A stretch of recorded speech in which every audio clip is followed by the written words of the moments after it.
Hello दोस्तों, मैं आपके लिए कुछ और क्वेश्चंस को लेकर आया हूँ। डीआई के क्वेश्चंस को लाया हूँ। आप लोग देखो इसे और मुझे बताना कि आपको ये समझ में आ रहा है कि नहीं।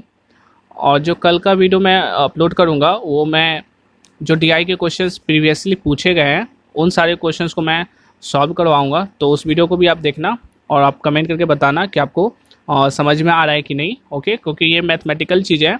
हो सकता है कि मेरी बताई हुई चीज़ें आपको समझ में आ भी सकती हैं या नहीं भी आ सकती हैं। मुझे बताना कि आपको कैसा लग रहा है और आपको समझ में आ रही कि नहीं। ओके, मेरे पास कुछ रिसोर्सेज की कमी है, इसलिए मैं आपको लाइव सॉल्व करके तो नहीं दिखा पा रहा हूँ। तो इसलिए मैं फ़ोटो क्लिक करता हूँ और आपको आपके सामने प्रेजेंट करता हूँ। बट तो भी कोशिश रहती है कि जितना इजी वे में आपको समझा सकूँ। चलिए देखते हैं आज के क्वेश्चंस और फिर कल के लिए भी तैयार रहिएगा, क्योंकि कल प्रीवियस ईयर के क्वेश्चन को सॉल्व करवाऊंगा। तो चलिए आते हैं। तो यहाँ पर देखिए आपके सामने एक सर्कल है और ये सर्कल क्या है, पाई चार्ट है। ठीक है, और जैसे मैंने कल बताया था कि जो पाई चार्ट होता है उसमें या तो परसेंटेज में होगा वैल्यू दिया हुआ या फिर डिग्री में होगा। यहाँ पर परसेंटेज में दिया गया है। तो यहाँ पर आप देखो कि यहाँ पर क्या लिखा हुआ है। सबसे पहले देखो यहाँ पर क्या है, the given pie chart shows the amount of subscription generated for India bonds from different categories of investors. कह कि अलग अलग जगह पर कहाँ कहाँ पर पैसे इन्वेस्ट किए गए हैं उसका एक ये पाई चार्ट बनाया हुआ है। तो जैसे यहाँ है FII में 33%, NRI में 11%, कॉर्पोरेट हाउस में 34%, नेशनल बैंक में 2%। तो ये सब जगह पर पैसे इन्वेस्ट किए गए हैं। तब आते हैं क्वेश्चन पर आते हैं। तो पहला क्वेश्चन क्या है कि if the investment by NRIs are 4,000 crore then the investment by corporate houses and FIIs together. तो कह रहा है कि जो NRI है अगर वहाँ पर इन्वेस्ट 4,000 करोड़ किया जाता है तो कह रहा है कि कॉर्पोरेट हाउस और FII के द्वारा कितना किया जाएगा, यानी दोनों को मिलाकर कितना किया जाएगा। तो सिंपल सा है, देखो यहाँ पर कि यहाँ पर जो क्वेश्चन में NRI को बता रहा है कि 4,000 करोड़ इन्वेस्ट कर रहा है, और यहाँ जो पाई चार्ट में अगर देखोगे तो पाई चार्ट में आपको दिखा रहा है कि 11% खर्च होता है NRI पर। इसका मतलब जो पाई चार्ट बता रहा है कि वहाँ पर परसेंटेज में बता रहा है कि NRI पर 11% खर्च करते हैं, और यहाँ क्वेश्चन में बोल रहा है वैल्यू रुपीज़ में दिया गया है कि 4,000 रुपये खर्च किए जाते हैं। यानी ये जो 11% है वो क्या है, 4,000 करोड़ के क्या है, इक्वल है। ओके, यहाँ तो बात तो समझ में आई होगी कि जो NRI है वहाँ पर परसेंटेज में है तो 11% में 11% खर्च करता है, लेकिन रुपीज़ में 4,000 करोड़ कर रहा है, यानी दोनों आपस में इक्वल है। यानी 11% आपस में क्या हो गया, 4,000 के इक्वल हो गया। ठीक है, अब यहाँ पर यूनिटी मेथड हमको लगाना है, लेकिन इसके पहले देखो क्या क्वेश्चन कर रहा है कि किसका निकालना है। तो यहाँ पर बोल रहा है कि कॉर्पोरेट हाउस और FIIs के बारे में निकालना है। तो देखो तो कॉर्पोरेट हाउस में कितना परसेंट खर्च करता है, तो कॉर्पोरेट हाउस में 34% खर्च कर रहा है। ओके, अच्छा है। फिर FII में कितना है, 33% है।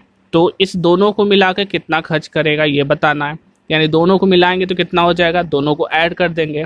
ठीक है, तो ऐड कर देंगे कितना हो जाएगा, 67 हो जाएगा।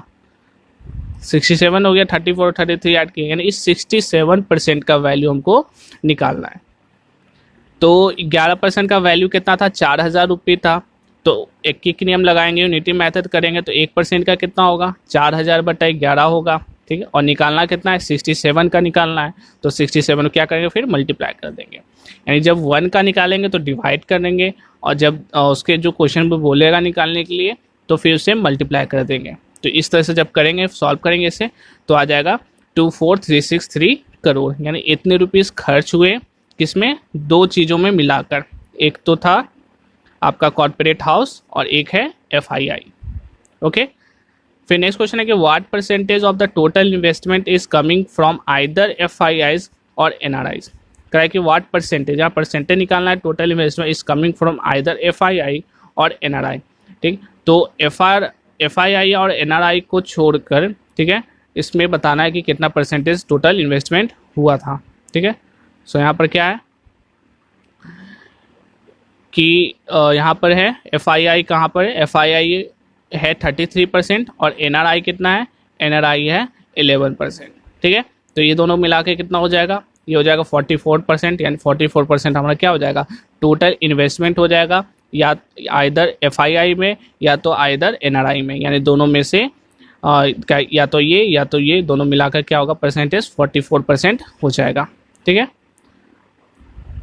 अब नेक्स्ट है क्या कि what is the approximate ratio of investment flows into India bonds from NRI to corporate house. तो कह रहा है इंडिया बॉन्ड है जो NRI से और कॉर्पोरेट हाउस से, तो NRI और कॉर्पोरेट हाउस में कितना परसेंट का, ये कितना रेशियो है इन्वेस्टमेंट का, ये बताना है आपको।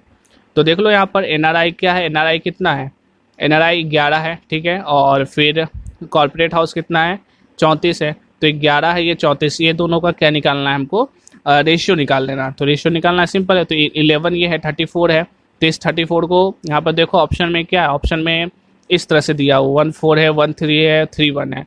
तो अगर इसको डिवाइड करोगे तो 13 तो नहीं आएगा 11 और 34 को, तो यानी इस 34 को 33 कर लो, 33 मान लो, 33 के अप्रॉक्स कर लो, तो कितना हो जाएगा, ये 11 है, ये 33 हो जाएगा। तो 11 के टेबल से कट जाएगा, 11 बन जाए 11 और 11 3 जा 33। तो इस तरह से क्या हो जाएगा, 11 और 33 यानी 1:3, यानी 1:3 क्या हो गया, दोनों के बीच में रेशियो हो गया। ठीक है, आई होप आपको समझ में आ रहा होगा, ये आ गया होगा। अब आते हैं नेक्स्ट क्वेश्चन पर। नेक्स्ट क्वेश्चन है यहाँ पर देखो, एक बार ग्राफ है और इस बार ग्राफ में क्या दिया हुआ है, तो यहाँ पर दो यहाँ पर बार है, एक बार है जो जिसमें बॉयज़ का दिखा रहा है, ये बॉयज़ हो गया, और ये जो ब्लैक है वो गर्ल्स हो गया। और यहाँ पर नीचे पर स्टैंडर्ड क्लास दिया हुआ है, क्लास 5, 6, 7, 8, 9, 10, और यहाँ पर परसेंटेज दिया हुआ है कि कितना % मार्क्स आया। यानी इसका मतलब क्या हुआ कि अगर 80 बॉयज़ है, 80 बॉय है, तो उसका परसेंटेज क्या आया, 80% आ रहा है रिजल्ट। 60 गर्ल्स का परसेंटेज 60% गर्ल्स आ रहा है, ठीक है, 80 है, ठीक है। तो यहाँ पर दिया हुआ है, ये सारे क्लासेस का अलग अलग दिया हुआ है इस तरह से, और यहाँ पर वैल्यू लिख दिया गया है ताकि आपको प्रॉब्लम ना हो देखने में। अब आते हैं क्वेश्चन पर आते हैं। तो कह रहा है in which standard is the difference between the result of girls and boys maximum. कह रहा है कि कौन सा स्टैंडर्ड में जो बॉयज़ और गर्ल्स के बीच में जो डिफरेंस है वो मैक्सिमम है। ठीक है, तो सिंपल है, मैक्सिमम बताना है कि डिफरेंस बताना है बॉयज़ और गर्ल्स कौन से क्लास में है। तो सब क्लास का देख लेंगे हम लोग। यहाँ क्लास 5 आप देखो तो कितना हो जाएगा, 20 का डिफरेंस है। यहाँ पर क्लास 6 में क्या है, 10 का डिफरेंस है। यहाँ पर क्लास 8 में इसमें भी 20 का डिफरेंस है। ये क्लास 8 में कितना है, 30 का डिफरेंस है। फिर यहाँ है ये 9th में 10 का डिफरेंस है, और इसमें भी क्या है, 10 का डिफरेंस है। सबसे ज़्यादा डिफरेंस किस में आ रहा है, मैक्सिमम किस में आ रहा है, इसमें आ रहा है, 30 का डिफरेंस आ रहा है, यानी ये हो जाएगा क्लास 8 में ज़्यादा डिफरेंसेस मैक्सिमम डिफरेंस है। अब सेकंड क्वेश्चन है कि in which standard is the result of boys less than average result of the girls. कहे कि कौन सा स्टैंडर्ड में जो बॉय का रिजल्ट है वो लेस है, कम है, एवरेज रिजल्ट ऑफ गर्ल्स, यानी गर्ल्स का जो एवरेज रिजल्ट होगा उस एवरेज रिजल्ट से बॉय का रिजल्ट कम होगा, कौन से स्टैंडर्ड का। सिंपल सा क्वेश्चन है। तो यहाँ पर एवरेज ऑफ द गर्ल्स बोल रहा है, तो हम लोग को निकालना है, एवरेज निकालना है। तो एवरेज निकालने के लिए हम लोग क्या करते हैं कि जो नंबर से सबको ऐड करते हैं और जितनी बार वो नंबर आती है उससे उसको डिवाइड करते हैं। तो यहाँ पर गर्ल्स का एवरेज बोल रहा है निकालने के लिए, तो गर्ल्स यहाँ पर जितने भी गर्ल्स हैं सबको ऐड करेंगे। तो क्या क्या यहाँ पर है आपको देख लो, ब्लैक वाला गर्ल्स है ना, तो 60 + 70 + 60 + 60 + 80 + 60, ठीक है, जितना भी ब्लैक्स है 60, 70, 60, 60, 80 और 60, ये सबको ऐड करेंगे। और ऐड करने के बाद फिर क्या करेंगे, इसको डिवाइड करेंगे। किससे डिवाइड करेंगे, जितनी बार वो आएगी। तो 1 बार, 2 बार, 3, 4, 5, 6, यानी 6 बार आया है, तो 6 से क्या करेंगे, इसको डिवाइड करेंगे। ठीक है, तो ये देखो कैसे बनाएंगे इसको। यहाँ देखो 60 + 70, 60 + 60, 80 + 60, इसको ऐड किए तो 390 आ गया, और फिर इसको डिवाइड कर दिया 6 से, तो ये आ गया हमारा 65%। ठीक है, तो 65% हमारा आ गया। अब वो क्वेश्चन क्या था कि बताना है कि एवरेज तो आ गया गर्ल्स का 65%, अब बताना है कि बॉयज़ का लेस होना चाहिए 65 से। कौन सा स्टैंडर्ड है जिसमें बॉय का 65 से कम है। तो देखो 65 से कम किस में है, बॉयज़ का। यहाँ पर इस वाले में 80 है, इसमें 80 है, इसमें 40 है, इसमें 90 है, और इसमें 70 है, और इसमें 70 है। तो किस में है जो सबसे कम है? तो सिर्फ एक ही है, इसमें है स्टैंडर्ड 7 है, जिसमें क्लास 7 है, जिसमें 40% ही है, जबकि एवरेज क्या था गर्ल्स का 65% है। तो उससे कम है ये, तो यानी आंसर क्या हो गया? 7 वाला हो गया। अब नेक्स्ट क्वेश्चन है क्या? In which pair of the standard are the result of the girls and boys in inverse proportion. करें कि इसमें से जो अलग अलग जो पेयर यहाँ पर ऑप्शन में है, जो पेयर दिया हुआ है, इसमें से कौन सा ऐसा पेयर है स्टैंडर्ड का जिसमें गर्ल्स और बॉयज़ का जो रिजल्ट है वो इनवर्स प्रोपोर्शन है। तो इनवर्स प्रोपोर्शन का मतलब क्या होता है? उल्टा होता है कि अगर एक में 10 है तो दूसरे में 20 है, ठीक है, यानी अगर एक में 20 है तो उसमें 10 है, यानी उल्टा हो रहा है, तो उसको इनवर्स कहते हैं। तो देखो यहाँ पर पहले यहाँ पर ऑप्शन क्या है? 5 और 10 है, तो 5 और 10 देखो, 5 में क्या था? 5 में और 10 में, तो 5 यहाँ देखो, 5 में क्या है? 80 और 60 है बॉयज़ और गर्ल्स का, और 10 में क्या है? 70 60 है। तो सेम, बिल्कुल सेम ही नहीं है, तो इन्वर्स का बात ही नहीं होता है। फिर देखो 6 और 8 में, 6 और 8 में, ये हो गया 6 और ये हो गया 8, तो 6 में 80 70 है और 8 में 90 60 है, तो ये भी मैच नहीं कर रहा है। फिर कितना है? 5 और 9 है, तो 5 और 9 देखो, 5 और 9, तो 5 है 80 60 है, और 9 में कितना है? 70 80 है, तो ये भी मैच नहीं कर रहा है। अब लास्ट देखो, और 6 एंड 9, 6 एंड 9 देखो, 6 और ये 9, तो देखो यहाँ 6 में 80 70 था, अब देखो 9 में क्या हो जा रहा है? 70 80 हो जा रहा है, यानी 80 पहले बॉयज़ था जो कि उल्टा होकर 70 हो गया इसमें, और इसमें 70 था गर्ल्स और उल्टा होकर इसमें क्या हो गया? 80 हो गया, है कि नहीं? तो यहाँ पे इन्वर्स प्रोपोर्शन हो गया, उल्टा हो गया, यानी सही आंसर क्या हो गया यहाँ पर? 6 और 9 में, ठीक है। अब नेक्स्ट क्वेश्चन है क्या कि in which standard is the result of the girls more than the average result of the boys for the school. तो यहाँ पर वही क्वेश्चन है जो 12 में क्वेश्चन था, यहाँ पर थोड़ा सा अंतर है कि एवरेज निकालना है किस में? बॉयज़ का एवरेज निकालना है, और उस एवरेज से क्या होगा? गर्ल्स ज़्यादा होगी, गर्ल्स का रिजल्ट का परसेंटेज ज़्यादा होगा। तो बॉयज़ का एवरेज निकालने के लिए तो जितना भी इसमें बॉयज़ है सबको ऐड करेंगे, और जितना नंबर है होगा उससे उसको डिवाइड दे देंगे। तो यहाँ देखो 1 2 3 4 5 6 बॉयज़ है और सबको ऐड कर देंगे। तो यहाँ पर आप ऐड करते हैं तो आता है 430 आता है, अब इसको डिवाइड करते हैं तो 71.7 आता है। अब इससे क्या होगा हमको देखना है ज़्यादा, कि गर्ल्स का कौन सा स्टैंडर्ड का ज़्यादा है।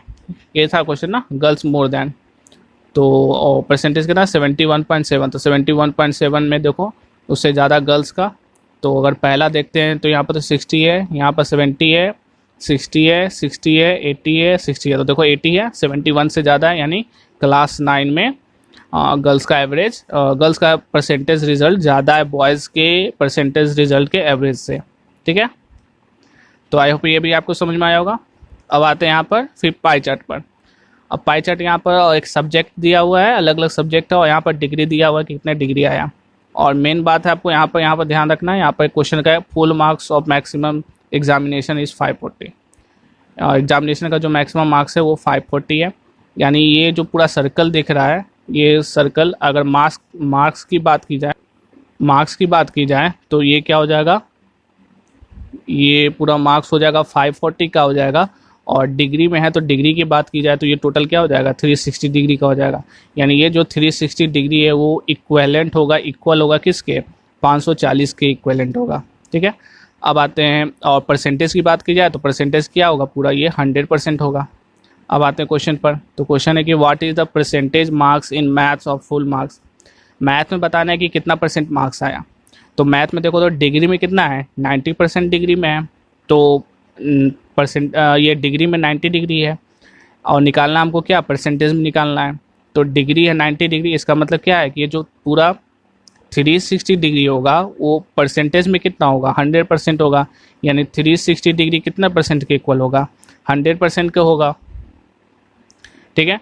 फिर 1 डिग्री कितना होगा? तो डिवाइड करेंगे, 100/360 हो गया। अब निकालना कितना? मैथ्स का निकालना था, तो मैथ्स का यहाँ पे लिखा हुआ था कितना डिग्री? मैथ्स का लिखा हुआ 90 डिग्री, तो 90 डिग्री का निकालना है। तो 90 डिग्री इक्वल टू क्या हो जाएगा? 100/360 इंटू 90, इसको सॉल्व करेंगे तो कितना आ जाएगा? 25 परसेंट आ जाएगा, यानी 25%। यानी डिग्री में बात किया जाए तो मार्क्स आया था डिग्री में 90% मैथ्स में, और परसेंटेज की बात कीजिए तो वो क्या आ जाएगा 25% हो जाएगा। ठीक है, फिर आते हैं नेक्स्ट क्वेश्चन आते हैं। नेक्स्ट क्वेश्चन है what is the percentage marks of the total marks in English, science and social science of full marks. तो कह रहा है कि इंग्लिश का मार्क्स बताना है, साइंस का बताना और सोशल साइंस का बताना है। यानी ये तीनों जो डिग्री आपको दिख रहा है ये तीनों डिग्री में है। अब इसको चेंज करके आपको लाना है परसेंटेज में लाना है कि ये कितना परसेंटेज ये होगा।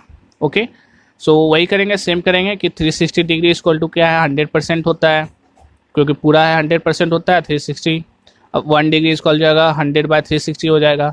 अब हमको ये सारी का मार्क्स बोला है ना, तो साइंस का, इंग्लिश का और सोशल साइंस का, तो साइंस, इंग्लिश और सोशल साइंस तीनों को ऐड कर लेंगे तो पता चल जाएगा कि हमारा कितना डिग्री आया। तो ये ऐड करने पर आ गया 200 डिग्री। अब इस 200 डिग्री को परसेंटेज में बदलना है, तो कैसे बदलेंगे, तो वही 360 डिग्री इक्वल टू 100%, तो 1 डिग्री इक्वल टू 100/360। अब 200 इक्वल टू क्या हो जाएगा 100/360 इंटू 200, इसको सॉल्व करेंगे तो 500/9 आया, यानी इसको तोड़ लेंगे तो हो जाएगा 55.5/9%। ठीक है, ये आ गया। फिर नेक्स्ट आते हैं, नेक्स्ट है कि in which subject student get 22.2% marks. करें कौन से सब्जेक्ट में जो स्टूडेंट है वो 22.2% मार्क्स गेन किया। तो यहाँ पर है, चलो एक एक करके हम लोग देखेंगे। हिंदी में देखेंगे तो हिंदी में कितना है, हिंदी में डिग्री में दिया हुआ था, हिंदी में 70 डिग्री दिया हुआ है, तो इस 70 डिग्री को परसेंटेज में बदलेंगे। अगर वो 22.2 आ जाएगा तो ये हो जाएगा आंसर। तो जो आ जाएगा 22.2% वो आ जाएगा सही आंसर। तो यहाँ पर आप देखो कि पहले करते हैं 360 डिग्री इक्वल टू 100%, तो 1 डिग्री इक्वल टू 100/360। तो हिंदी का है 70 डिग्री है, तो 70 डिग्री निकालने तो आया 175/9। इसको तोड़ेंगे तो क्या होगा, ये नहीं आएगा 22.2, तो यानी ये आंसर नहीं होगा। अब फिर हम देखते हैं साइंस का, देखते हैं तो साइंस का डिग्री कितना है। साइंस का है 80 डिग्री। अब 80 डिग्री है साइंस का, तो अब आते हैं तो 80 डिग्री का निकालेंगे तो सेम वही करेंगे कि 360 इक्वल टू है 100 के बराबर, तो 1 होगा 100/360, तो 80 किसके इक्वल होगा, तो इसको 80 से मल्टीप्लाई करेंगे, सॉल्व करें तो यहाँ पर 22.2% आ जा रहा है। ओके, तो आ जा रहा है, इसका मतलब यहाँ पर क्या होगा, साइंस ही है वो सब्जेक्ट जो 22.2% देता है और डिग्री में 80 देता है। ठीक है, अब आते हैं नेक्स्ट क्वेश्चन। तो next question, in which subjects student got 105 marks. 105 marks इसमें आता है, किस सब्जेक्ट में स्टूडेंट को आया। तो यहाँ मार्क्स के बारे में पूछ रहा है, तो यहाँ पर हम देखेंगे कि यहाँ पर मार्क्स का यूज़ करेंगे। यानी जो हमारा ये टोटल कितना है, डिग्री में 360 है और टोटल मार्क्स में कितना है तो 540 है। ठीक है, तो 360 डिग्री इक्वल टू क्या होगा 540 होगा। अब हमको निकालना किसका है, और किसको निकालने पर 105 मार्क्स आ जाएगा, तो अलग अलग करके चेक कर लेंगे। ठीक है, तो अब देखो तो यहाँ पर आप क्या है 70 डिग्री जिसका है उसका आंसर आपको मिल जाएगा। तो 70 डिग्री क्या है, हिंदी, तो हिंदी है, तो हिंदी का आप सॉल्व करो 70 डिग्री है, तो 360 डिग्री इक्वल टू मार्क्स में कितना होगा 540 हो गया, 540 हो जाएगा। ठीक है, तो ये 540 हो गया, और 1 डिग्री इक्वल टू क्या हो जाएगा 540/360 हो जाएगा। तो 70 डिग्री इक्वल टू क्या होगा, 70 डिग्री इक्वल टू 540/360 इंटू 70। अब इसको सॉल्व करेंगे तो ये आ जाएगा 105, यानी ये 105 आ गया, यानी इसी सब्जेक्ट में हमारा आंसर है। ठीक है, तो 70 डिग्री है, तो 70 डिग्री किस में, हिंदी, यानी हिंदी में 105 मार्क्स आ जाता है।